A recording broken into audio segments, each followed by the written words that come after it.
This sensitivity wasn't weakness. It was warfare disguised as whisper. They told you you were too much, too emotional, too reactive. But heaven called you highly attuned, not fragile, anointed, not lost, listening. Was it overthinking or divine decoding? Was it fear or foresight? Was it anxiety or alignment? Stay until the end, because what you hear today may explain why you always knew things before they happened, why you feel everything so deeply, and why silence in your soul often screamed louder than 1,000 voices. You are not imagining it. You are activated. This is Chosen One's prophecy, where the hidden are revealed, and the misunderstood finally make sense. Jeremiah 1:5 says, "Before I formed you in the womb, I knew you." God didn't just appoint you, He wired you to discern, to see, to feel what others miss. You weren't called to fit in. You were called to sense what's invisible. And today, you will finally understand why. Stay, because the signs that are about to unfold may explain your entire life. The spiritual censor. Within, before they gave you a name, heaven gave you a signal. An invisible thread was placed inside your spirit. A sensor tuned not to the noise of the world, but to the frequency of the divine. You felt it, the inner tug, the sudden knowing, the quiet warning when everyone else felt safe. This was never superstition. It was spiritual technology. God didn't just speak through prophets. He embedded prophetic intuition into His chosen. Proverbs 20:27 says, "The spirit of man is the lamp of the Lord." You were born lit. Your sensitivity is not emotional chaos, it's spiritual capacity. While others listen with ears, you perceive with spirit. You weren't built to follow logic. You were called to follow fire. And it's that fire that has been burning quietly within you all along. Have you felt it recently? Burning brighter? The misdiagnosis. You thought you were just too sensitive. They told you to calm down. Stop overthinking. Get out of your head. But you weren't in your head. You were hearing what they refused to hear. From childhood, your tears came too early. Your dreams were too vivid. Your silence, too loud. They labeled it too much. Heaven called it set apart. The enemy wanted you ashamed of your discernment, because he feared what would happen if you trusted it. This wasn't emotional imbalance. It was prophetic wiring. Joseph was misjudged when he shared his dreams. David was mocked when he discerned the battle. You were mocked for what you knew before it was said. You weren't overreacting. You were receiving. If this resonates, comment 4444. Now, as a prophetic sign, you are still listening and receiving. Now ask yourself, what else have you sensed that you've been told to ignore? God's whisper in the fog.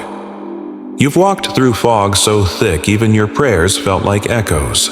But the fog was not failure. It was the filter.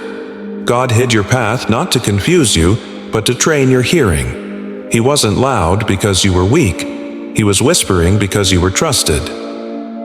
1 Kings 19:12 reminds us, God wasn't in the wind, the earthquake, or the fire. He came in a still small voice, and only Elijah, broken in a cave, could hear it. You've lived long seasons of misdirection, not because you lacked direction, but because God was calibrating your sensitivity. Every delay was divine tuning. Every detour was sharpening your antenna. You thought you were lost. Heaven knew you were listening.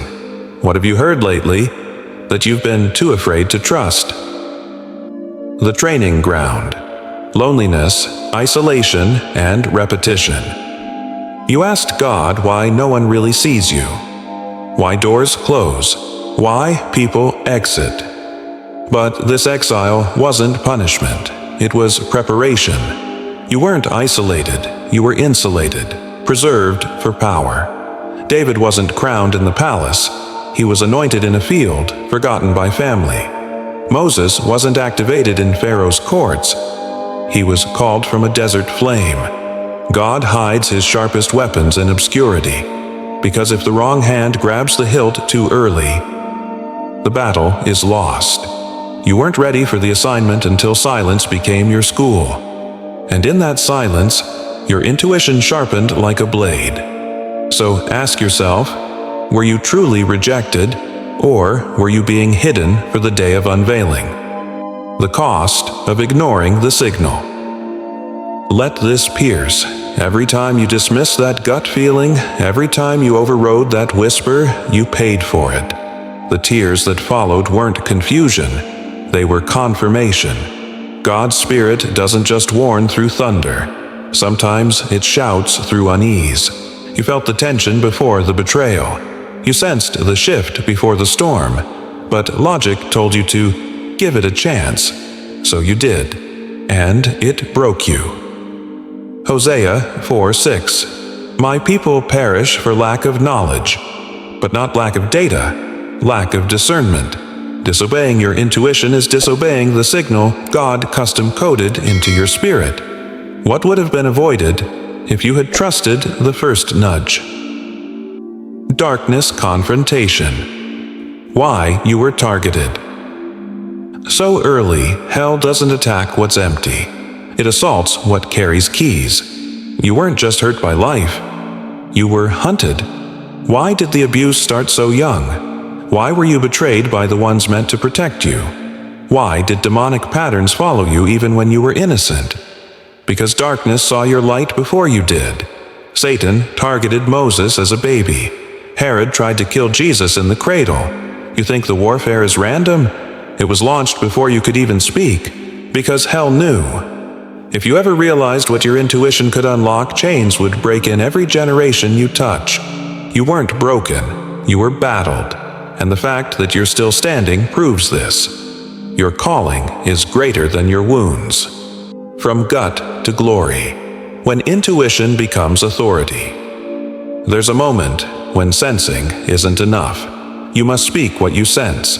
Jesus perceived thoughts, then confronted them. Esther discerned danger, then intervened. Your gift is no longer just for your safety. It's for someone else's deliverance. When you move from silence to speech, from knowing to declaring, your intuition becomes authority. You don't just walk into rooms and absorb. You govern atmospheres. The same gut that once made you question yourself is the compass God is using to guide others to freedom. What are you sensing now? That must become a spoken word. Heaven's call. Use the gift or lose the alignment. Intuition is holy, but unused gifts become heavy weights. God gives sensitivity for assignments, not for storage. If Joseph had never interpreted Pharaoh's dream, millions would have died in famine. If you ignore your dream life, your discernment, your divine knowing, you are not just silencing yourself. You're stalling destinies. What you carry is not optional. It's ordained. Heaven is waiting for your obedience, and someone's breakthrough may be on the other side of your sensitivity. Will you respond or retreat? The remnant of the seers. There are others like you. They feel too much. They know too early. They hear what no one says aloud. But they're not broken. They are the remnant. This generation of seers is rising, not just to observe, but to orchestrate, not just to warn, but to awaken. You are not alone. Your tribe exists, and they are finding their voice too. Together, you don't just carry wisdom, you carry weight. And now, heaven is placing a mantle upon the watchers. Do you feel it resting on your shoulders? Echo activation. This gift isn't just for you. The signal inside you is not just your GPS, it's someone else's lifeline. That whisper you almost ignored. It was meant to break someone else's chain. You were given this depth not to drown in it, but to deliver others from the shallows. Your dreams are maps. Your gut feelings are shields. Your sensing is sacred strategy. This is not intuition, it's inheritance. It's time to echo what you've kept hidden. Let your knowing become nations awakened. let your silence become sound. Because heaven didn't just trust you to feel, it trusted you to release. You weren't too sensitive. You were spiritually sentient. The ache, the knowing, the dreams you couldn't explain. They weren't emotional noise. They were sacred intelligence woven into your soul by the hand of God. You were not overlooked. You were overwired for deeper dimensions. While others navigated with eyes, you were trained to walk by sightless faith and invisible signals. You were misunderstood because your design came from a dimension they couldn't access. You were ridiculed because your wiring threatened what was predictable. But heaven saw it all. And now it calls you forward. You are not just intuitive. You are ordained to discern. You have been tested in silence, trained in loneliness, forged through fire, and now you stand at the threshold of divine assignment. You have been marked. You have been awakened. And now you are being commissioned. If this word felt like a confirmation, comment 7077 as a sacred response, a seal of agreement between your spirit and this calling. Share in the comments what resonated most. What did this unlock in you? What have you always known that now finally makes sense? Subscribe to Chosen One's Prophecy so you never walk this journey alone again. Because your tribe is gathering, your scroll is opening, and your voice is no longer silent. You are not alone. You are the next echo.